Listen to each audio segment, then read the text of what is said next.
This is Olivia Velez. Welcome to this month's Global Digital Health Network meeting, which is being co-hosted by Digital Square. Just a brief announcement that the platform for the Global Digital Health Forum is only going to be open for a few more weeks. So if there's some content you want to catch up on, please check that out. Some of the presentations will be moved to YouTube, but not all of them. So go watch them while you can. So today we're going to be talking about findings from the digital tool mapping for COVID-19, map and match activity. We have three presenters today. Varunda Rathod is a program officer at Digital Square and co-leads the research for the Map and Match project. She supports global goods through community engagement and through work that helps align stakeholders in the ecosystem. Merrick Schaefer is a senior digital health advisor in the Center for Innovation and Impact within USAID's Global Health Bureau. He oversees Digital Square and the Map and Match project. And finally, Elise Garten is a presidential management fellow at the National Institute of Health. She conducted this research during a recent detail at the Center for Innovation and Impact at USAID. Also, as you have questions, as the presenters are going, feel free to drop them in the chat. All right, and I'll hand it over to Varunda. Merrick, you're up first. Actually, I think Merrick is up first. Let me unmute. Good morning, or good afternoon, or even good evening, everyone. Thanks so much for joining us today. We're going to be talking about an exercise that we started about a year and a half ago now, maybe 2 years ago, in which we attempted to map as many digital health systems as we could around the world in order to help inform our own programming for COVID-19 response and recovery efforts. So next slide. So today, we're basically going to do a short, brief interview over USAID's vision and how this work relates to our vision for digital health.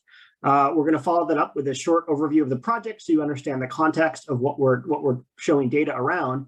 And then Elise is going to dig into some pretty good analysis she did of the data set that came out of this project, which gives some insights into some of the funding trends and implementation trends that we've seen globally in the digital health space. And then hopefully we'll have some good time for questions and answers at the end to get some engagement with all of you.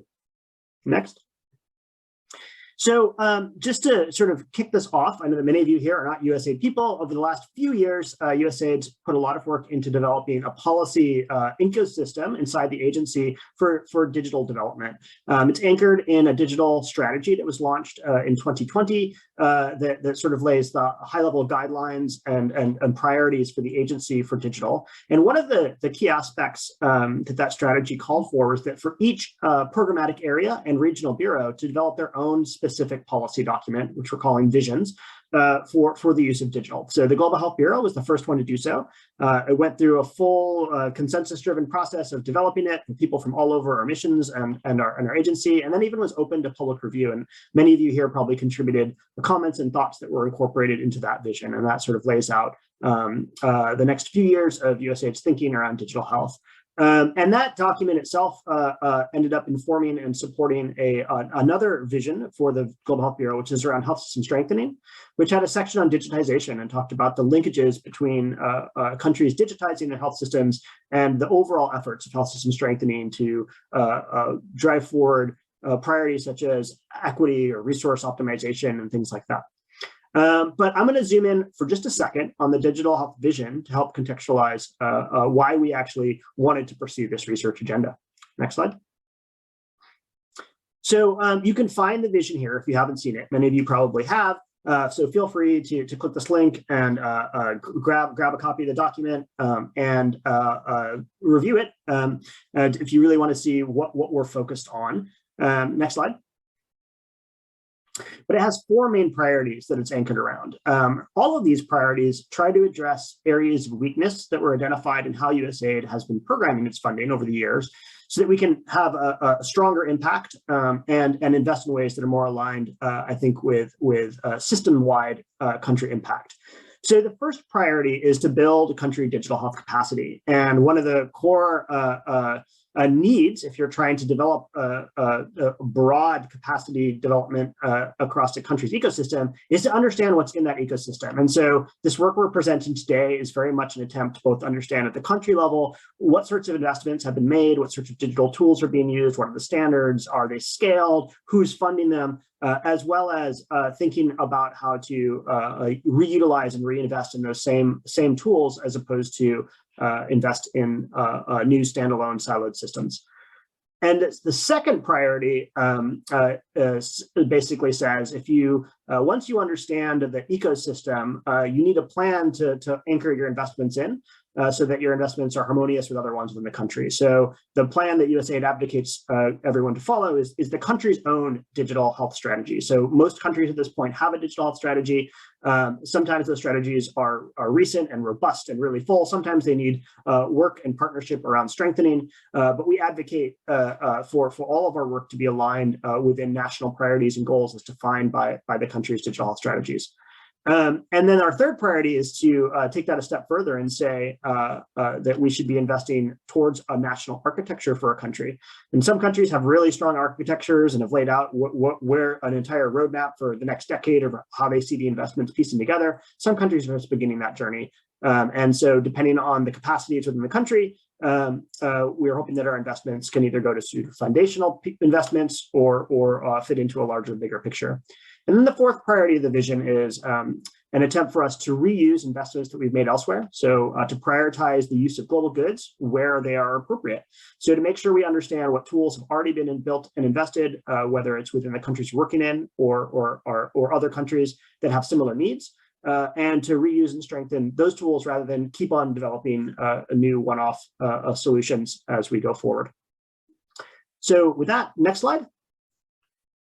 So all of these priorities rose out of some pretty intense experiences we had when trying to work as fast as we could and as coordinated as we could on the Ebola response. I was the lead for data in the Global Development Lab at USAID at the time. And one of the things we did was a learning activity throughout the response and recovery efforts at USAID, in which we had two learning advisors embedded within our team that were tracking what was happening and what was going on, and ended up producing a pretty thorough report that I think someone could probably throw into the chat, that interviewed a few hundred people from the response, from ministers of health down to implementers across all different aspects of the response and recovery efforts.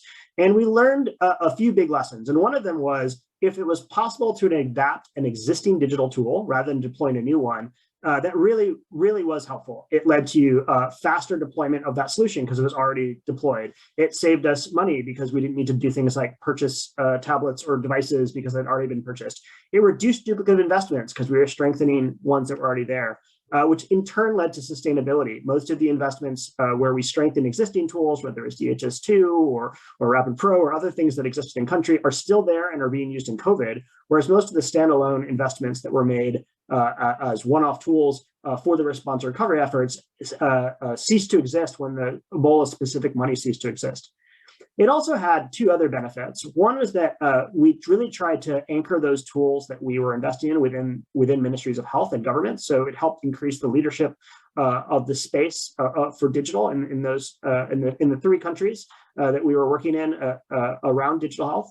And then also, there was a big effort towards interoperability and the exchange of data between some of those tools, including some architectures that are actually deployed, linking tools like the HR system, IRIS, and DHS2 and Rapid Pro to build solutions on the ground. So with those lessons laid out, as COVID happened, that leads to the next slide, we wanted to try to replicate this strategy. But of course, the geography wasn't three countries. It was literally every country that we work in. And so we knew we needed some intelligence around what was invested in. And we knew we needed to learn about systems that weren't just USAID systems, but that others had invested in as well. So we attempted to map as many digital health tools as possible that we could. And we were really focusing on what ones were at scale if we could get that information. And we basically bucketed this mapping into two big areas. One where tools were already deployed for COVID-19 response and vaccine distribution. So if a country already had something in place, even if it was at a smaller scale, we wanted to know that, what it's being used for, who was investing in it. And the second one was we wanted to identify tools that could be adapted for COVID-19 response and vaccine distribution. So if there is a routine immunization registry in place, could we adapt it for COVID vaccination purposes? If there was a supply chain tool, could commodities related to COVID be added to it? And so that was the impetus for this work. I'm going to pass it to Varunda now, and she's going to walk through sort of what we looked at, the timeline, and then we'll pass it to Elise to walk through the data. Awesome. Thank you, Merrick. Right, so the MapMatch project was done over the course of about a year and a half, 2 years ago now, in two phases. The first phase, we focused on doing an initial mapping in, as Merrick mentioned, all of the countries across the globe through a rapid assessment using a desk-based literature review. So we read basically everything we could and captured as much data as possible to try and understand essentially where we could focus or how we could focus our efforts on countries that really needed or could use the COVID-19 digital health tools for COVID-19 response. We used that initial mapping to focus in on 22 focus countries over the course of October through March, and then of 2021, and then sent out global surveys as well as country surveys within the countries, reached out to open source software developers to interview how they were making adaptations in those countries. And then where we could, we interviewed Ministry of Health officials to validate some of the data, as well as to understand what the ministry's priorities were with respect to COVID-19. This allowed us to collect information on nearly 3,000 different tools, 2,792 tools, which is the largest tool repository available in digital health right now. We read over nearly 750 documents, and for those of you who are new to the world of digital health, we had 76% more tools in our Map and Match tool database than the Digital Health Atlas, which is meant to be a repository of digital health tool deployments globally. We structured this information primarily through use cases. So these are essentially defined as any functional response to epidemiological events. We worked with USAID and GDHN and a number of other partners to look at what types of use cases would be important for COVID-19. So things like contact tracing and case management and supply chain, and identified tools that fit within each use case. Any one tool could be in multiple use cases. So there could be a tool that allowed for case management and contact tracing. And then we went through every single tool that we found and classified them through this mechanism. Just a few quick things about this data. It is meant to be a quick assessment of existing tools related to COVID-19. We do not claim to have captured 100% accurate information because tools are changing and adaptations are changing constantly. Additionally, all of this information was collected via landscapes and self-reported. We did our best to validate the information, but we're only able to do that for our 22 focus countries. We also made a best effort to collect as much information as possible, but we don't want to say that we've captured every single tool deployment in every country, and all the tool not all the tool information across any tool that we captured is complete. For example, we don't have any financial information in this data. And I know everyone's very interested in vaccines. We ended data collection in March 2021, just as vaccines were ramping up. So we don't have a ton of information about vaccine digital health tool deployments. So we do have a lot of other outputs though. If you are interested in digging through this data, we have an executive summary that explains how we collected the data and structured it. We have 22 briefs for our focus countries. These country briefs outline where there might be gaps in digital health tool deployments, where opportunities may lie, and recommendations on what types of tools might help fill those opportunities. Each of these briefs also contain an annex about digital health tool vaccine deployments. So we have gone through and identified open source tools that do have vaccine deployment adaptations available, or did about a year ago. We've also provided all of our survey tools, so that our entire data model, as well as our entire data set, So that phase 1, where it's the entire globe, and then that phase 2 data, where it's our focus countries, where the data is a little bit more validated. We've also mapped all of the global goods COVID-19 adaptations for easy reference. And then if you are looking for some evergreen tools, we've also created two things that we're hoping will live beyond COVID-19. The first being the digital applications and tools across an epidemiological curve, or the DATEC. This will explain to you all of the use cases and the descriptions that we developed, as well as place them on an epidemiological curve. So we can understand what types of tools should be deployed at what points of an epidemic. And then we've also designed a scale framework that matches our survey tools. So if you want to collect more information and evaluate in more depth how at scale a tool might be in your country, that will give you a sense of where to start.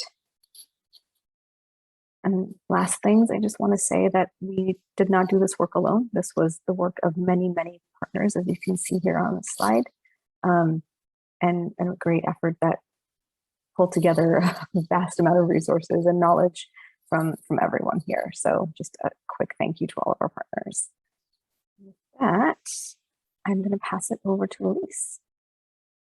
Yeah, thank you, Merrick and Brunda, for the introduction. I'm just switching the slide deck here. And like I said, I'll sort of be talking through the results of this larger data analysis that we completed. So we have all these great products that came out of Map and Match, but they're all fairly country focused, COVID focused. And we thought, this is actually now one of the largest known data sets of digital health tool deployments globally. And so what can we do with it? And one of the main things from a USAID perspective is that it's very challenging as donors to identify and track digital health investments and then make programmatic decisions based on that. And so we thought this was an opportunity to do some baseline identification and think of ways to better track these investments in the future. And additionally, kind of as a case study for data collection and sharing for the DHA and other digital tool repositories in the future. So kind of had this unique opportunity to really dig into this data. And with that, we came up with 4 primary research objectives here. We'll be focusing on the first one today, which is identifying patterns in health system challenges and interventions and the tools and systems used in those interventions. But in line with the digital health vision that Merrick talked about, we also wanted to use this information to inform future USAID collaborations and investments. And then we'll talk a little bit at the end as well about identifying solutions to improve the usability of this and other similar data.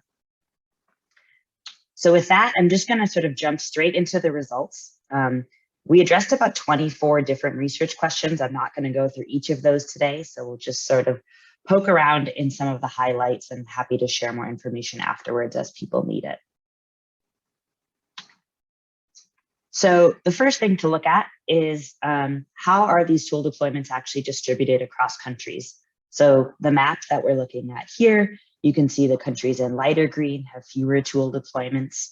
The countries in that darker green have the most, with the highest countries having well over 60 tool deployments documented in this data set. And the countries in gray did not have any. One thing that I point out right away here, because I get a lot of questions, is the US. Why this is such a dark color, because we're not getting donor funded investments. And there's a couple different explanations for this. Even if they're not necessarily donor funded, there are certainly digital health tools being used here in the US. A lot of what we have in this data set was for community health workers, funded by nonprofits for some more like niche issues. And then also things like data sharing and management platforms from the NIH or CDC, as well as contact tracing and COVID exposure apps. And then we did have a small amount, I think, between 10 and 20% of the US-based data was probably misattributed. It was US-based organizations, not necessarily implemented in the US, but we did not change any of that data just because that was what was in the data set. But overall, when we take a look at this, we see sort of a heavy emphasis in Southern and Eastern Africa and in India as well. So when we then think about where these tools are and what actually are these tools. So a note about how the data set was organized. It was done by individual tools. but a tool was often actually supported by multiple softwares. So a lot of the analysis that I'll be presenting is actually the underlying software of the tools. And so that's what this is looking at here, sort of the 10 most common softwares found in this data set. We had a lot of unknowns, so it's like a lot of custom built apps or things that we didn't know exactly what was supporting it. But then after that, we see a pretty huge dominance of DHIS2, Concare, Rapid Pro, OpenMRS, and ODK rounding out that top 5. And as we sort of keep digging in, one of the initial questions that was suggested is how many digital health tool deployments are funded by local or in-country donors versus out-of-country donors. And I think the findings here were not surprising, but it's still a little bit jarring to look at, is that just about 4% of tools had at least one local funder, and the rest were funded exclusively by out-of-country donors. This data does get interesting. For example, we think there's probably some overcounting of local donors because funds are attributed to a country Ministry of Health rather than the World Bank, where they actually originated. But there's also probably some undercounting because of the documents that get published. Like an out-of-country donor is more likely to request a public-facing report written about their implementation of a tool than perhaps a local government. But that 4% number, I think, is still pretty striking. And what you see here on the right is just a list of countries with the highest number of locally funded tool deployments. So if the local governments aren't funding these tools, who is? So we're going to dive in a little bit deeper to some of these funders, first looking at it by sector. And so that's the chart that we see here on the left-hand side is the sector of the donor and then the number of donors present in that data set. And if you're doing some quick math and thinking like this really doesn't add up to the 2,700 tools, a lot of tools did have multiple funders listed as well. And so that's why we might see higher numbers in this in the next few slides. But vast majority here are coming from national governments, international organizations, and then a few more from NGOs and private foundations. I think one thing that was interesting too is we found Nigeria in particular had a really high number of unknown funded tools. So just interesting to look into if anyone's very curious about Nigeria. So who are these donors? What we see on the chart here is the digital health donors, the 10 digital health donors with the highest number of tool deployments in our data set. Again, we're missing information for about half the tools, but you can see the top 10 under there with USAID at the top, Gates Foundation, US CDC, Oslo, and UNICEF rounding out that top 5. And overall, the majority of tools are funded by donors based in the US, international organizations, Norway, the UK, and Canada. In terms of donors from low and middle income countries, and again, sometimes these were just their own governments, we did have a sizable number in Malawi, Kenya, Nigeria, South Africa, and Senegal. But I think no real surprises on this. It's just sort of confirming our suspicion that the donor dollars are really what's driving digital investments in countries right now. And then what we see here is this map similar to the one on that first slide of the number of tool deployments, but this is funded just by that list of 10 donors that we just saw. Looks pretty much the same. I think, again, we see that heavy emphasis in Southern and Eastern Africa. And I do think, there's some pretty notable gray spots, no investment at all in Central and South America, which is interesting. And I think also potentially is related to just English language bias in some of the documents that were reviewed for the data collection. So likely somewhat true and likely related to just the way that the data was collected.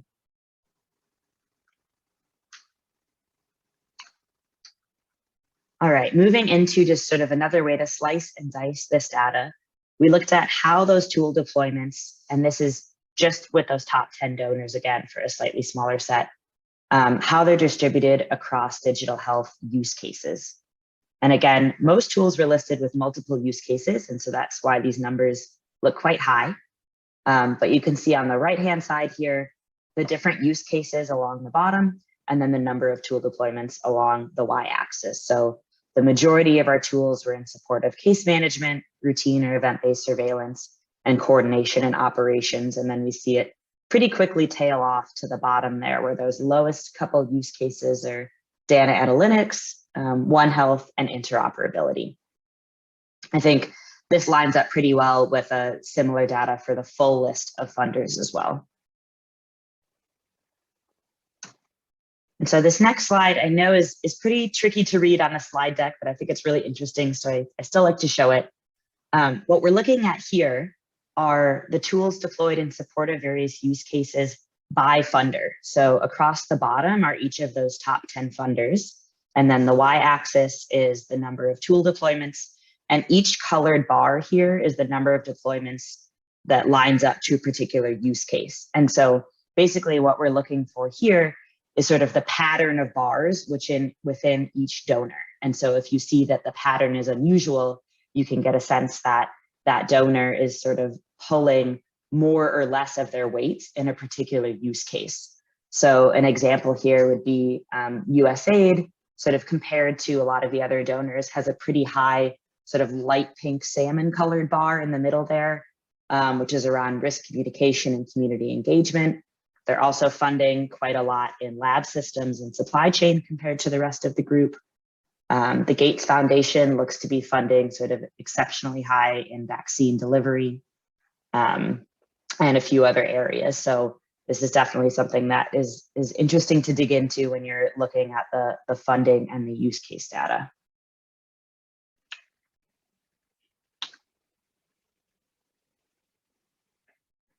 So that was sort of a look at the funders. And then when we look at the implementing organizations, start to see some interesting trends as well. So what we see on the right side here are the top 11. We had a tie there at number 10, so I threw them both in. Top 11 implementing organizations of digital tools in this data set. And so we have UNICEF, MSH, University of Oslo, WHO, the John Snow Institute in the top 5, and then continuing on down. I will say we did make one adjustment to this data set, which was that USAID was quite often listed as an implementer. And as USAID, we know that that's not the case, that we always have implementing partners doing the work that we funded. So those were adjusted, but I suspect that we have some similar things where other funders were listed as implementers as well, and those were not necessarily corrected. The real lesson that I took out of the funding data and also the implementing partners data was that a lot of tool owners and country governments and the people who are answering this information don't always know exactly who is funding or who is implementing a particular digital tool. And I think this makes sense based on how this is all set up, in that, you know, countries and governments are getting money from a lot of different places to work on a lot of different things, and you can't necessarily trace back exactly which money or exactly which people are working on a particular tool. And so it's just been interesting to see that this is both challenging for the owners of those systems as well as the funding organizations, even USAID ourselves.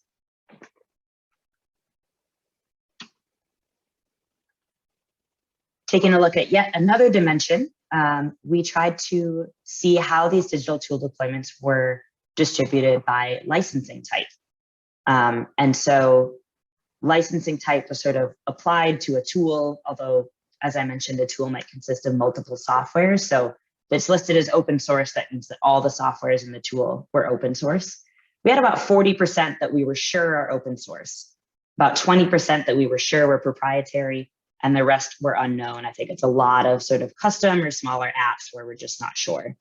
But that's what that initial distribution looks like. And when we plotted that on the right-hand side against whether or not the local government was also contributing in some way to the tool, whether that was actually through funding or in-kind or implementation support, it is definitely notable that when there's government support, in-kind or financial, there's more open source software use. So that's good news all around, although this is a pretty sort of small known data set to be looking at. And then sort of similarly, we also looked at global goods and how much those were being used, in particular, if they were used across all of the different use cases. So as a reminder, global goods are digital health tools that are adaptable to different countries and contexts. the softwares have to be free and open source and have proven utility in several settings. So we use Digital Square's Global Goods Guidebook to sort of define the inclusion criteria for this. And then the graph on the right shows us the use cases along the bottom, and then the number of tool deployments. And so the teal part of those bars are non-global goods, and the yellow parts are global goods. So global goods are certainly not in the majority of all the tool deployments, but we do see a sizable number. And I think the good news here is that no use case had 0 global goods in support of it. So there is at least a little bit of coverage everywhere. So narrowing down what we're looking at to a bit of a COVID-19 specific focus, about 800 tools or 28% of the data set at the time of collection was marked as being used in support of COVID-19 in some way. And so the various ways there are shown on the right. Again, we see all the different use cases across the bottom. And so the majority of that support was for surveillance, case management, and risk communication and community engagement. And then the top 5 softwares used in support of COVID are listed here on the left. Again, we see a lot of DHIS2, ComCare, RapidPro, VIMO, and CAD for COVID. And just a reminder that, of course, this data collection ended around March 2021 at the latest. And so I think this is before a lot of things were adapted for use for COVID vaccines specifically. Sort of knowing this was coming, though, we did have a look at just vaccine-related use cases more broadly, again, with the hope that countries would be able to adapt their existing vaccine platforms to use for COVID-19 vaccination. And so in the data set, there were 162 tools that were used in support of vaccination. And 51, or about 32% of those, were also used in the COVID-19 response at the time. And so those top 10 digital health softwares that were used for vaccination-related use cases are shown here on the right. And I think some of these names are still quite familiar in this space, but we know that, as of around the end of this year, there's some new modules of DHIS2 that's used by, I think, well over 40 countries now for COVID-19 vaccination. ComCare, SORMAS, and MSupply have also really ramped up their support in this area. So just interesting to see how that landscape has changed since this data was collected.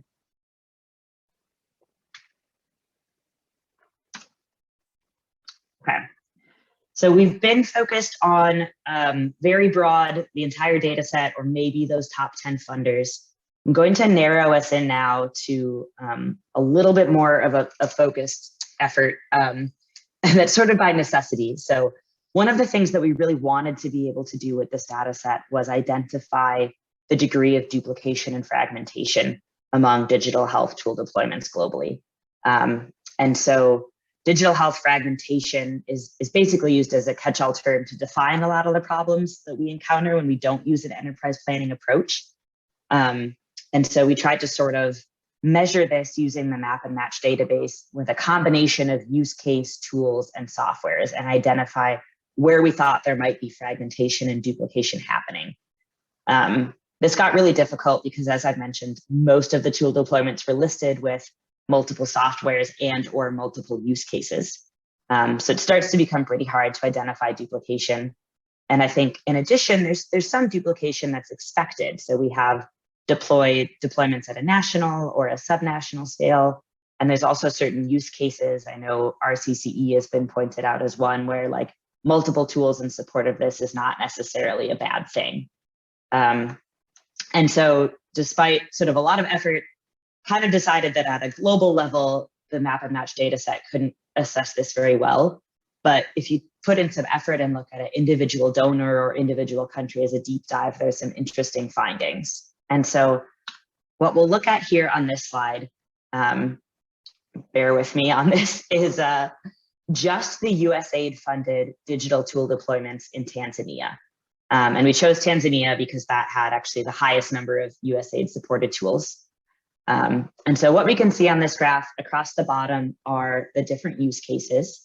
And then the y-axis is the number of tool deployments, and they're split out by software. So each colored box in here indicates one software. And so a larger box indicates multiple deployments of that software for that specific use case. And so we can see that legend on the right is actually listing all of the different softwares that are deployed in Tanzania with funding from USAID. So it's quite a few. And so just sort of pointing out a few of these where we see a software deployed multiple times for a given use case. That big orange box is 3 deployments of a system called Logiac in support of case management. And so when we actually dig in and look at the descriptions, we can see that that was deployed regionally for family planning for community health workers, also deployed in a couple of regions to help manage a dispatch center and ambulances for maternal health, and then deployed in just a single region for maternal health care for community health workers as well. We similarly had 3 deployments of DHIS2, also for case management, again used in that same family planning project. DHIS2 is the national HMIS in Tanzania in most of the district hospitals, and then deployed in 12 different regions for HIV services. And then on the right side here, we see that green box for supply chain. That was 2 deployments of Open LMIS as the national electronic LMIS for medications, and then also the national stock management system for vaccines. And then, like, to clarify, you see these same colors in different use cases. And so like those may or may not be the same deployment used for multiple use cases, or they might be an entirely different deployment. So it definitely takes some digging through this data, but I think for organizations that are working in a particular country or in a particular use case, some of this drill down can be really useful to see how much is already going on, perhaps even by the same funder, and where we can reduce that duplication and fragmentation in the future.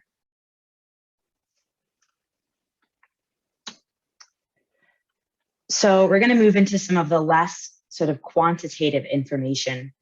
And I just want to talk briefly about some of the facilitators and barriers to collection and processing of this data, since I think probably a lot of folks on this call work with collecting and reviewing similar data as well. And so big thanks to our partners at Digital Square for doing all the heavy lifting on the collection and a lot of the analysis as well. But what they indicated, especially on the collection, is it was really important to have strong community and partners that shared resources for review, probably several of the people on this call. Innovators and implementers willing to be interviewed and share their knowledge about the tools.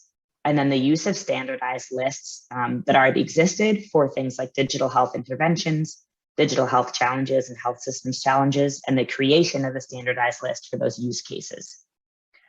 I think what was challenging and important to keep in mind as limitations of this data are lack of published material in English, specifically about a lot of digital tool deployments, and a lack of information about dates. I think that's a question I get a lot. We really didn't know much about deployment dates and end dates of the digital tools. So, we think everything in this data set was active around the time of data collection, but we don't know how long it's been around or if it has persisted through the pandemic, et cetera. That makes it really hard to do any kind of trend mapping.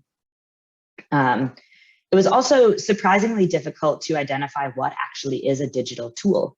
And so you'd see things in this data set like WhatsApp or Facebook Messenger or Excel, which I think, depending on what they're being used for, when you read the description, you're like, well, yeah, I think that probably makes sense. But WhatsApp on its own is not something that we would consider to be a digital health software. And so clarifying where that line is challenging and also interesting.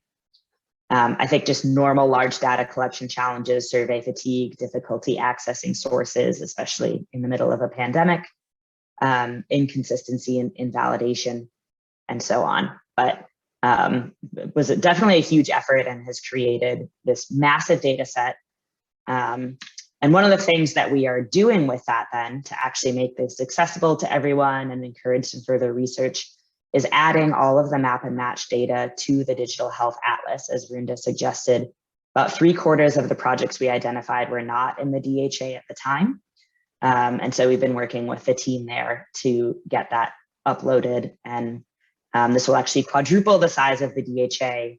And then as part of that, we've been sort of sharing some best practices with them and changing some things around that will hopefully make it easier for people to both validate these projects and add to them if they know they're involved in them, or submit their own project data in the future. And the idea is if this is actually big enough, then maybe we can really start using it as a good source of truth for this information. And so along those lines, just sort of a summary of recommendations for digital health data collection and sharing.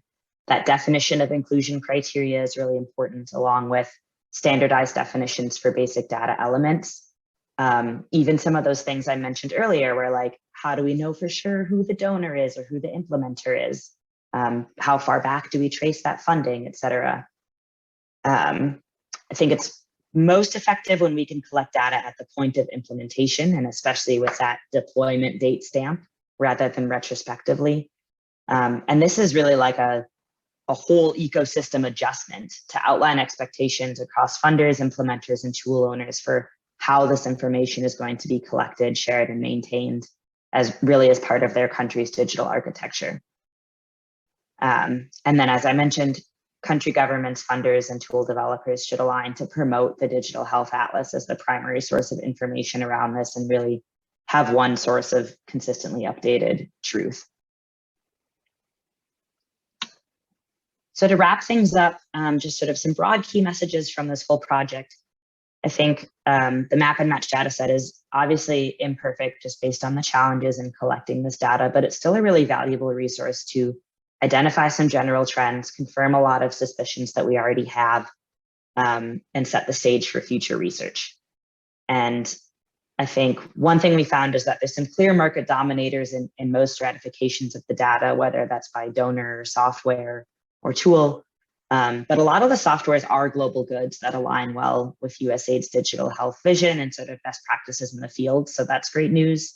And there's a lot of other digital health tools that should be assessed for their potential to scale to other countries or to other use cases that may not already be on this list. Internally, we found that our own digital health investments align well geographically and by use case, et cetera, with those of the international donor community as a whole, which makes sense and also sort of indicates some good opportunities for us to continue collaborating. And then, of course, as the landscape of COVID has changed significantly, mostly through just this huge emphasis on vaccine access and delivery, more data is needed to assess countries' current responses, priorities, and facilitators and barriers to sustainable digital development. But really a unique time in the digital health landscape with just the number of tools that are being deployed and updated and supported to better understand all of this information.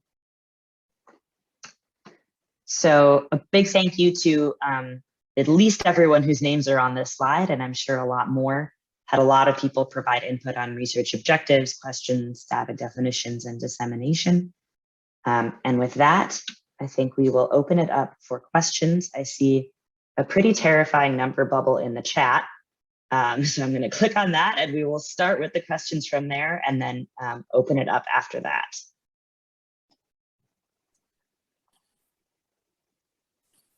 We've actually been pretty good about answering the questions in chat as they pop up. So amazing. Folks want to come off mute and ask questions, welcome to. Otherwise, we can start reading questions on chat. Hold it for just a minute. So just to jump on Bar Pisa, sorry if I pronounced your name wrong, question. So certainly PEPFAR has initiated a process for updating the Digital Health Atlas in near real time. So they are now collecting information about 6 types of digital health tools. So I know one of them is EMRs, another one's for aggregate information systems.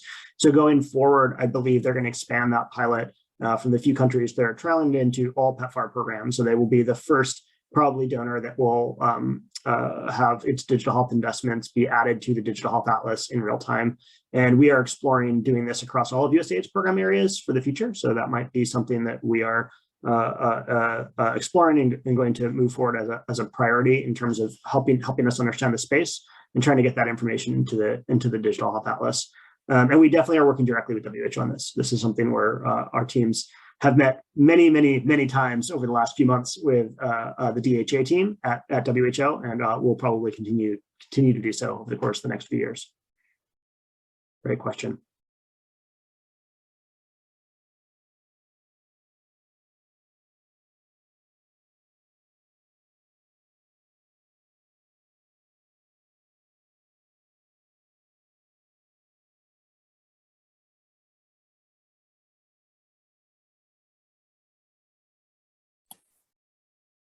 So how will USAID be encouraging the use of the DHA through bilaterals moving forward based on this landscape? Yeah, it's a great question. So one of the outcomes that we are moving forward from the digital health vision is guidance to our missions. So each of our missions around the world around the different priorities of the vision. And so for that first one, where we're talking about investing in and understanding the enabling environment, we are definitely going to point staff to the Digital Health Atlas to encourage at the time of like award design, or people are working on sub-awards or activities, to be thinking about what other tools are out there. And there's also been a real, really active group of donors who have been coordinating on a weekly basis around digital health globally for COVID-19. It's been markedly different than how it was during Ebola, with almost every large player. I know that some of you here on this call attend these weekly meetings, whether it's from the Global Fund or the World Bank or Gavi or UNICEF. And so there's been this discussion just last week around, as COVID vaccine delivery specific information is being collected, how can we get that out of PDFs and into the Digital Health Atlas? And that's something that definitely requires a few extra steps, as we learned the hard way. But really, I feel like getting it into the Atlas is the ultimate solution from a knowledge management perspective, so that everyone can benefit from this type of data and run their own analyses. Yeah, Mark. Great, thanks. This is just awesome work, and I've been so happy to follow this project and see this emerge. So I'm just wondering. I know this was very COVID-centric kind of map and match. I'm wondering, just from your sense, rather, what might be the delta between what you think you captured versus what might be in the landscape in countries that isn't meeting the use cases. In other words, I mean, like, for example, I mean, I just came from WHO Southeast Asia region, now a global fund, but a country like Bangladesh that I know well, and I look at your profile, and I don't see anything that I can think of that I've seen there that isn't already here. So I'm just trying to understand what your sense is overall. Like, what is that delta in your mind? What's missing for some of the particularly the 22 priority countries where you really did a deep dive? It'd be interesting to get a sense of your own take. Yeah, I'll say that we didn't, the country briefs only include information on COVID-19 specific tools. If there were tools that we found that weren't COVID-19 specific, they're in that main data set, that Excel sheet on our website. So there are certainly at least a handful more tools in Bangladesh. And I will say thank you for sharing that information, Mark. We don't have a great sense of how many tools we've missed. We think we captured the majority, but it has been a challenge to figure out if that majority is 51% or 98%. So it's quite a range.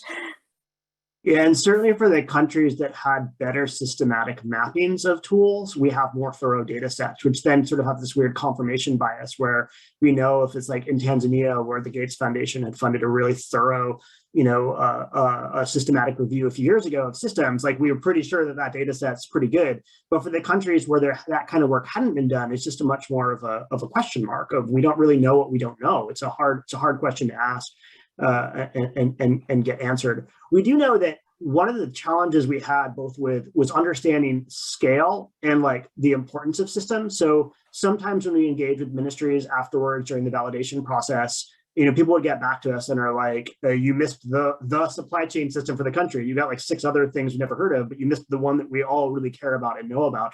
So it was interesting how there definitely were some blind spots in a few countries where the ministries or other partners got back to us and pointed that out. And we really did have a hard time with scale, which is so important, because the distinction between a 7 facility tool that is being used as part of a research project to collect data and a national system trying to do the same thing really matters a lot in terms of both the challenges that arise from fragmentation and data exchange, as well as sort of duplicative investments. And so trying to tease that information out is something that I really feel like we as a community probably can do better to try to make sure that the largest investments, at least, or the ones that are planned, at the sort of national level to be national level tools, do really surface to the top.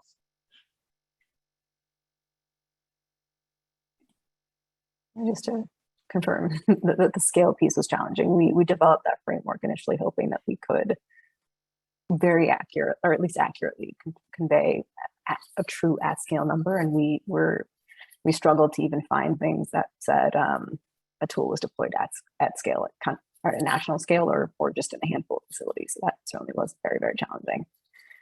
I have a question. And also, as Elise pointed out, like many tools would list multiple donors, multiple use cases, and it sort of does speak to the larger, more institutionalized tools really did have multiple funding sources, probably over decades, right? Where like different waves of funding supported it.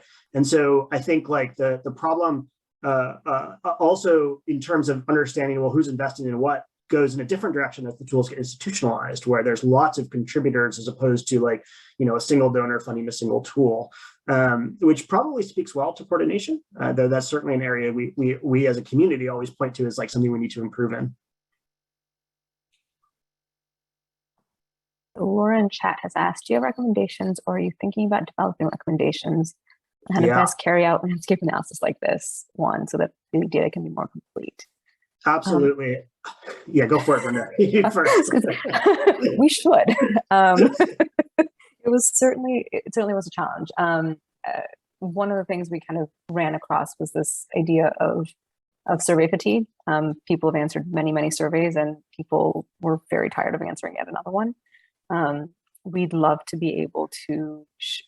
We've been pretty good about sharing those recommendations going forward, but yes, I think there's certainly space for that, and I think spending more time in country, speaking to people, doing focus groups, doing very active data collection with people, and gathering that information out, gathering that from them rather than via survey or via landscape would help us have a much more accurate sense of what was truly kind of, that scale piece, but also what was being used actively.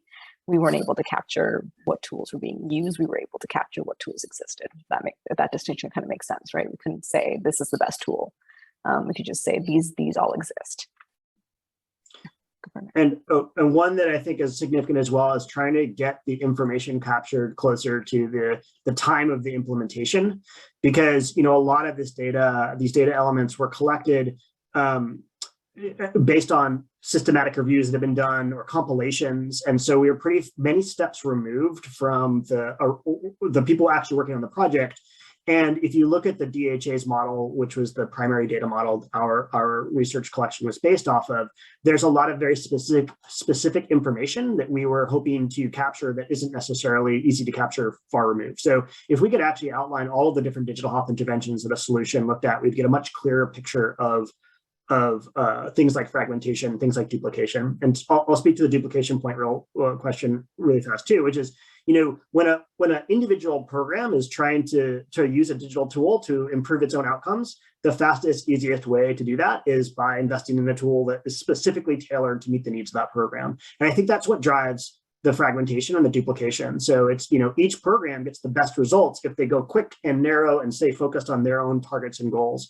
Whereas, to move away from that requires much more coordination, not just between USAID investments, but between all investments in the country, which is why in the vision we point so strongly to things like national architectures and national strategies as being that sort of unifying fabric that allows different investments to be coordinated. Okay, I'm going to answer Stephanie's question really quickly and then go to Maria. Did the team considering capturing costs related to digital health tools understand costs related to the development of the tool, longer term operations and maintenance and support? If I'm capturing that question correctly, we didn't really look at costs. That was one great piece of information that we really wish we'd been able to collect, but just were not able to via the landscapes and the way we collected the tool information. So ideally, yes, we would have done that, but no, we did not do that in this data set. It's really hard information to get access to. Yeah. Oftentimes, a digital health tool is implemented as part of a larger program. And even within that program, it would be hard to tease out what percentage is going to the digital tool as opposed to other aspects of the program and intervention design.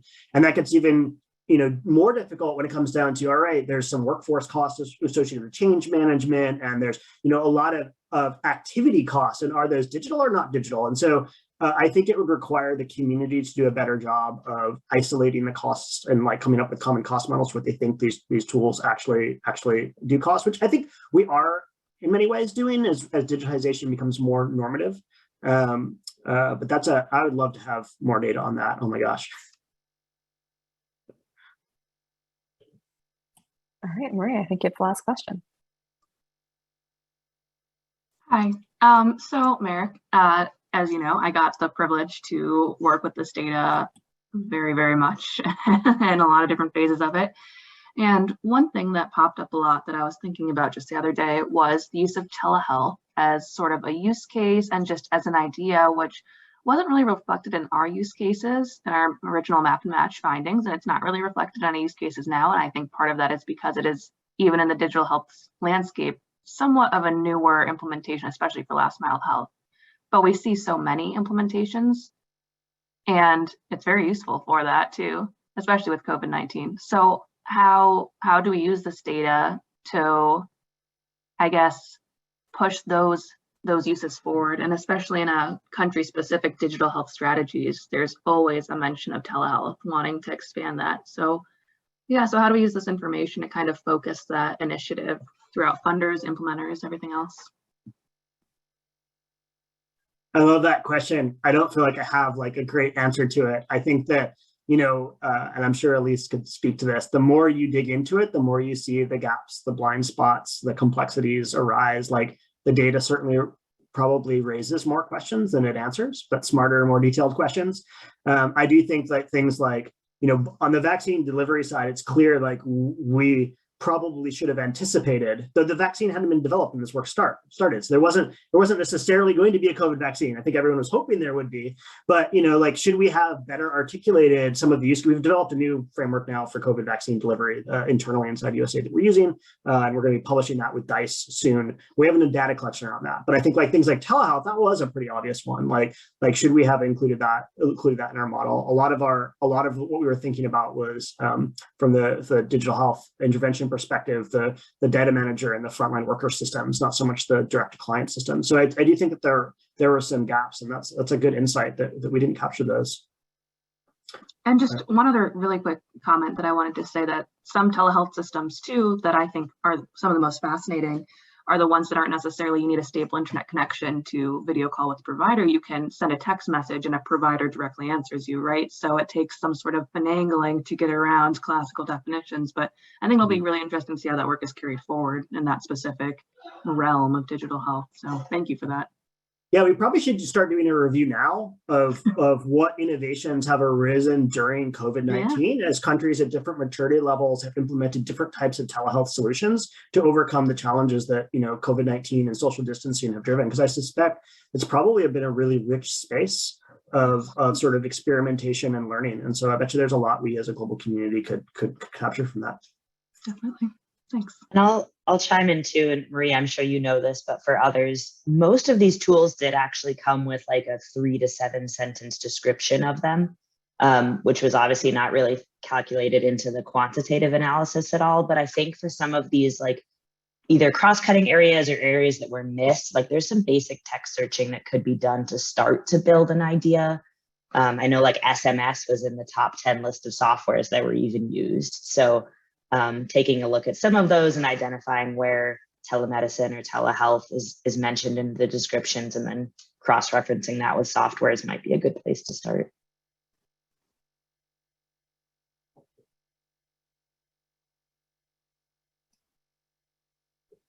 Awesome. Well, I think that gets us to time. So I will just say thank you, everyone, for joining us. This was excellent. Thanks, Merrick. Thanks, Elise. Thank you, Olivia.